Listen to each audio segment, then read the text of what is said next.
Lahat ng relihiyon ay pare-pareho. Kung gayon, bakit niyayakap ng mga tao ang Islam pagkatapos basahin ang Quran? May karaniwang ideya, lahat ng relihiyon ay nagtuturo ng kabutihan. Pare-pareho lang sila. Ngunit tanungin mo ang iyong sarili, kung talagang pare-pareho sila, bakit niyayakap ng mga tao ang Islam sa pagbabasa lang ng Quran? Isang kanluraning mananaliksik ang nagsabi, nakabasa ako ng dos-dosenang libro tungkol sa relihiyon, ngunit nang basahin ko ang Quran, hindi ko naramdaman na ito ay tungkol sa Diyos.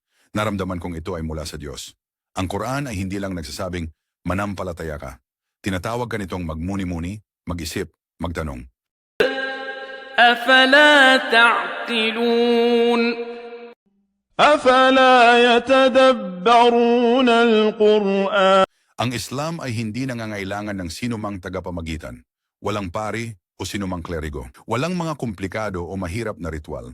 Ito ay isang direktang mensahe mula sa may kapal para mismo sa iyo. Ang mga taong tumanggap sa Islam ay hindi kailanman pinilit. Sila ay nakahanap lamang ng kakaiba at naiiba sa banal na Quran. Kalinawan, katotohanan, isang lohika na kumakausap sa puso at isip. Kung hindi ka sigurado, magsimula sa tanong. Tanungin ang AI ngayon tungkol sa kahulugan ng Quran o bakit yumayakap sa Islam ang mga tao.